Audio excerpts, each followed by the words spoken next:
Breaking news, gedung megah pasar ikan modern MP Mangkunegara ditinggal pedagang, hanya 3 bertahan.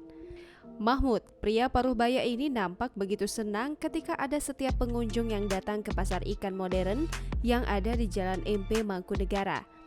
Pasar ikan yang diresmikan 6 November 2020 oleh Menteri Perikanan saat itu, Edi Prabowo, kini begitu sepi dan seperti terbengkalai. Pedagang ikan yang awalnya ramai kini sepi, tersisa hanya 3 orang pedagang saja. Ia mengatakan perginya pedagang ikan ini dikarenakan sepinya pembeli yang datang ke pasar ikan. Mahmud sendiri berpilih masih bertahan di pasar ikan modern ini karena ia berkomitmen sejak awal untuk membesarkan pasar ini. Ia pun bercerita walaupun pasar ini berada antara hidup dan mati, namun Mahmud masih tetap bertahan. Untuk penghasilan, ia mengatakan tak menentu, bahkan jika lagi sepi, ia hanya mendapatkan uang Rp350.000, itu sudah termasuk semuanya. Ia mengaku kalau dagangan tak laku, maka ia suka melempar dagangannya ke pedagang lain dengan harga lebih murah. Untuk retribusi sejauh ini, ia mengaku tidak ada yang menagih.